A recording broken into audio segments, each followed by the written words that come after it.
여러분 안녕하세요. 고엑스 달카렘입니다. 저번 영상에서 제가 말씀드린 대로 이번 영상에서부터는 그 해수어 입문에 필요한 지식들을 하나씩 쌓아가는 그런 영상들을 좀 만들어 보고자 하는데, 그래서 오늘 첫 번째 시간으로 염도에 관한 얘기를 좀 준비를 했어요. 그래서 최대한 간략하게 줄이긴 할 건데, 그래도 필요한 지식들은 꼭 공유를 해야 되니까 혹시라도 길어지더라도 끝까지 시청을 좀 부탁드리고요.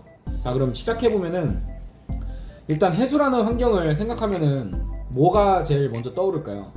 바다겠죠, 바다. 그리고 이 바다라는 것도 결국 우리가 흔히 말하는 그 소금이란 물질이 녹아있는 아주 짠물이면서, 요거를 또 조금 더 깊이 생각을 해보면은 방금 말했던 그 소금이란 물질이 녹아져 있는 물이 항상 어느 부분에 고여있지 않고 스스로 이 자정작용도 하면서 조류에 의해서 항상 순환하고 있는 그런 환경입니다. 그래서 이런 소금물이 증발이 이루어지는 그 겉표면의 바다가 아니고 일정한 깊이 속에서 방금 말씀드렸다시피 그 조류에 의해, 그 지구가 자전하는 힘에 의해 계속 순환이 되고 있어서 성분들이 일정해요. 그래서 저희는 이제 학교에서 요것을 보고 항상성을 갖추고 있다 이렇게도 배우는데, 그러면은 그런 환경을 우리 집 속에 만들어 줘야지 기본적으로 거기서 채집되어 온 물고기나 아니면 산호가 잘 살 수 있는 그런 환경이 조성될 거예요. 그러면 어떻게 하면 이런 환경을 조성할 수 있냐? 일단 소금물을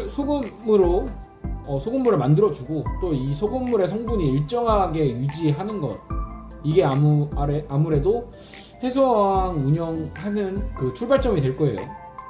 바다에서 살던 생물들이 살 수 있게 기본적으로 바닷물과 같은 환경을 최소한으로 갖추는 거, 이거거든요.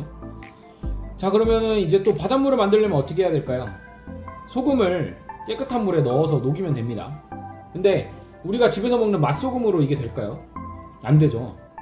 왜냐면은 우리가 아는 맛소금은 바다에서 채취한 소금을 사람이 먹을 수 있게 정제한 식품이거든요. 그래서 거기에 어떤 화학약품이 들어가 있을지도 모르고, 사실 이걸 물에 녹인다고 해도 바닷물이 될 수는 없어요. 근데 또 반면에 천일염은 어떨까요? 이게 맛소금보다야 조금은 낫겠지만 바닷물을 증발시켜서 얻은 소금 결정체를 다시 녹인다고 해서 100% 바닷물이 될까요? 저는 그렇게 생각을 안 하는데, 이게 바닷물이 증발되면서 소금 결정을 만드는데 거기 갇히지 못하는 그 잔여 성분들이 있을 거예요. 그거는 아무래도 지금도 그 천일염을 만드는 염전 바닷속에, 그 염전 바닥에 침전이 돼 있겠죠. 그래서 뭐 천일염으로 그런 물을 만들 수도 없겠지만, 또 결론적으로 천일염을 녹인다고 해도 성분 자체가 우리가 키우는 그 물고기들이 살던 바닷물 속 소금하고 같지는 않거든요. 왜냐면은 얘네는 해외에서 왔으니까요. 그래서 뭐를 사용해야 되냐? 해수 전용 소금이라는 거를 사용해야 됩니다.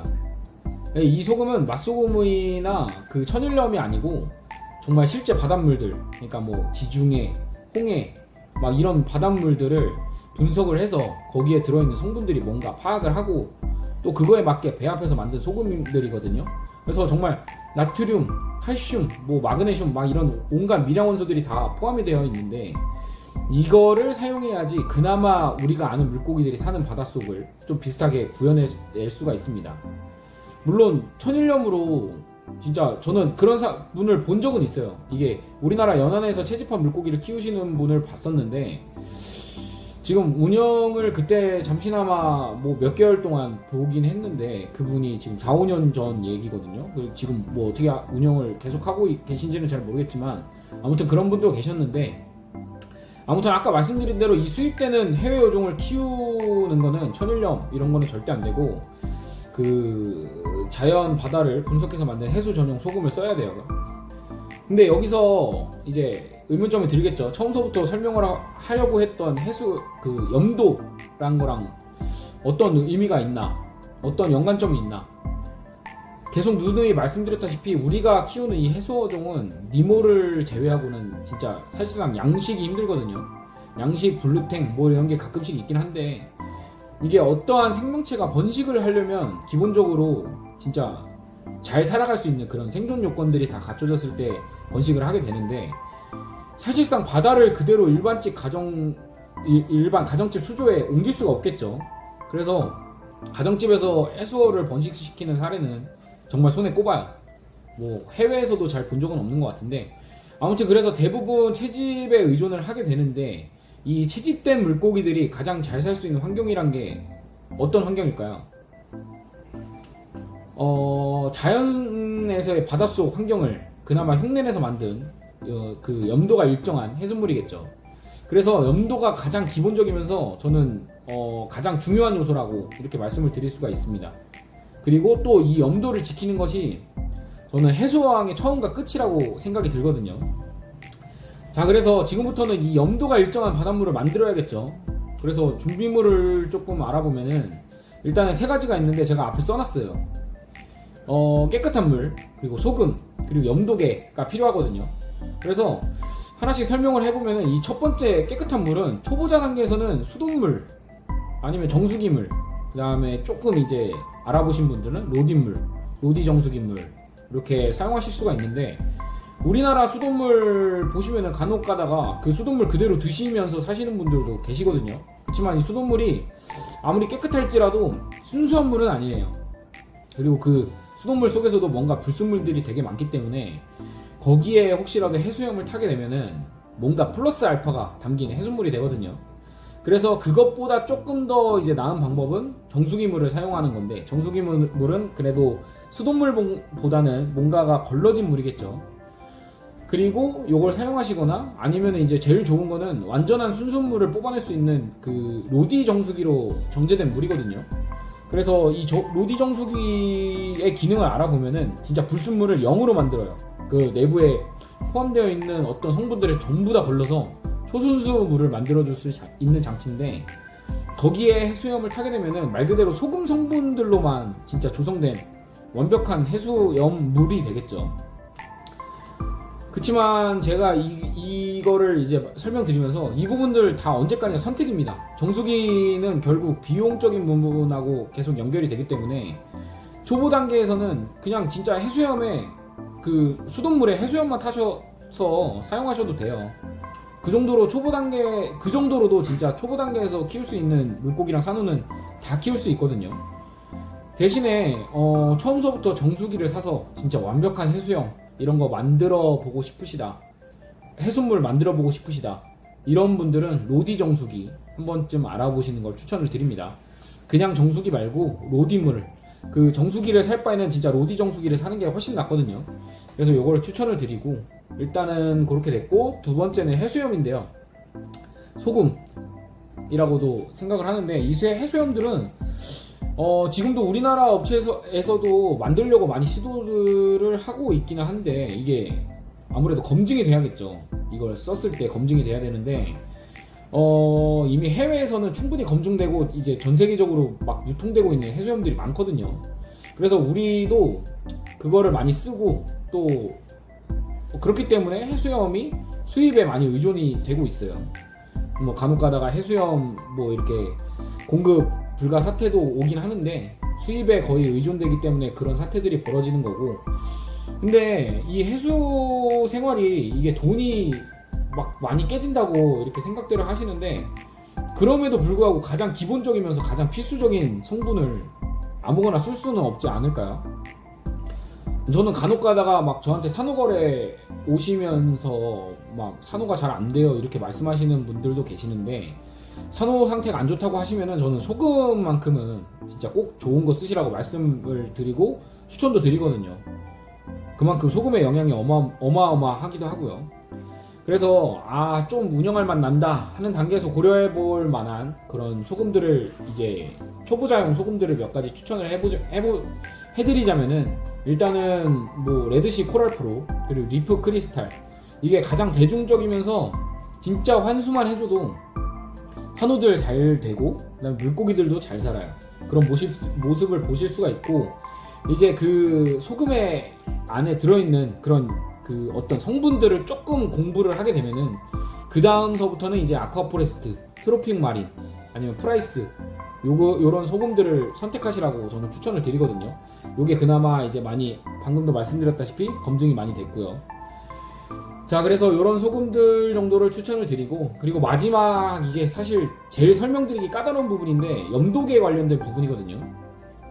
그래서 이 염도계가 종류가 굉장히 많아요. 뭐 음식할 때 사용하는 일반적인 염도계도 있고, 진짜 전문적으로 해수용 염도계가 있는데, 이게 전자식부터 또 뭐 이게 굴절식까지 진짜 정말 다양한 염도계가 있거든요. 그래서 결론적으로 말씀드리자면은 몇 가지 추천을 드리자면은, 저는 한나에서 나온 그 전자식 염도계, 이 전자식 염도계를 쓰실 거면은 한나에서 나온, 이게 되게 한나라는 회사가 측정기기로 되게 유명하거든요. 그래서 거기 염도계를 쓰시거나, 아니면은 굴절식을 쓰시게 된다 그러면은 레드씨나 아니면은 BG STX3라는 그런 염도계가 있거든요.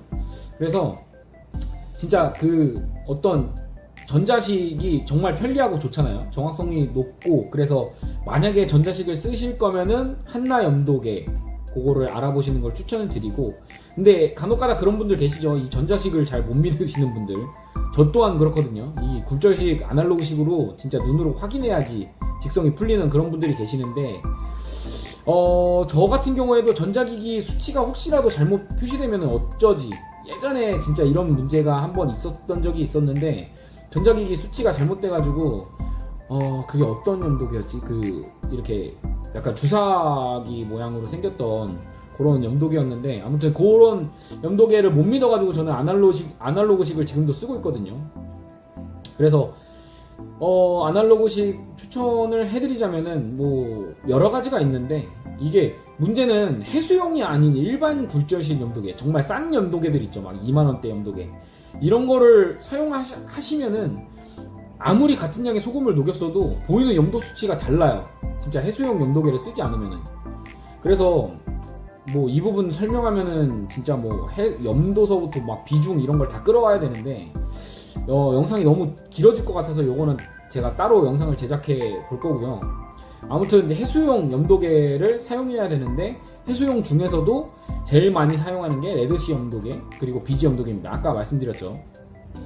근데 요거 아마 구하시려면은 직구로 알아보시거나 아니면은 중고 좀 제품 알아보셔야 될 거예요.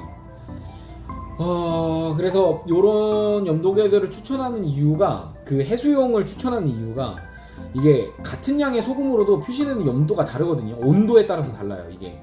그래서 아까 말씀드렸다시피 해수염들 막 종류가 여러 가지인데, 그거 사보시면은 해수용 겉면에 그 성분 표시가 있는데, 온도 몇 도씨에서 측정하면 이 값이 나와야 된다.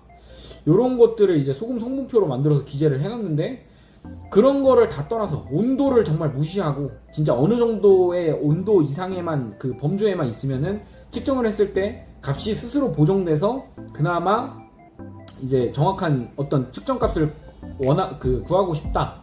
그러면은 해수 염도계를 써야 되는데, 정말 진짜 여기서 많이 쓰는 거는 아까 말씀드렸다시피 그 레드씨랑 그다음 BG 염도계입니다. 이게 가격이 진짜 비싸지만 가장 기본적인 조건을 만들어주는 거기 때문에 나중에 결국 진짜 중복 투자를 부르거든요.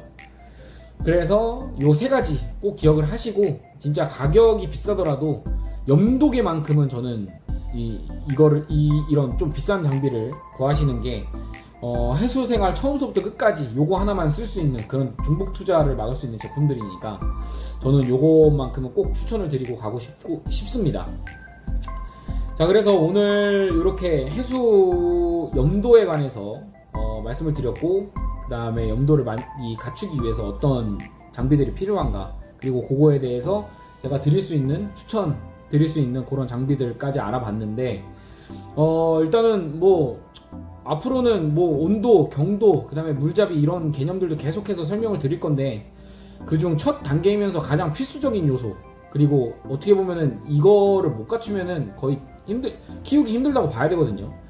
물고기랑 산호가 기본적으로 살 수 있는 환경, 그거를 만들어주는 게 이 염도이기 때문에 제가 말씀드린 내용 머릿속에 가지고 가시면은 나중에라도 언제든 도움을 받으실 수 있을 것 같고, 그리고 앞으로 공부해야 될 것들이 산더미처럼 많은데, 무작정 진짜 제가 이런저런 제품들만 추천해드리기보다는 그래도 이런 식으로 조금 개념들을 설명드리고, 그거를 바탕으로 이런 장비들을 추천해 드리는 게 좀 이해가 더 잘 되고 그 다음에 좀 어떤 타당성이 생기겠죠. 그래서 설명을 한번 드려봤어요. 그래서 일단 오늘 처음 뭐 염도 관련 영상은 이것으로 마칠 거고요. 다음 시간에는 제가 온도에 대해서 또 알아보는 시간을 준비를 해보도록 할 건데 일단은 뭐 조금 길어졌더라도 시청해 주셔서 감사드리고요. 영상이 도움이 되셨다면은 좋아요와 구독하기 안 하신 분들은 한 번씩 또 부탁을 드립니다. 앞으로 업로드될 영상들 계속 기다려 주시고요. 일단은 이런 컨텐츠 자주 만들어서 찾아뵙도록 하겠습니다. 일단 첫 번째 영상, 염도 관련 영상 시청해 주셔서 감사합니다.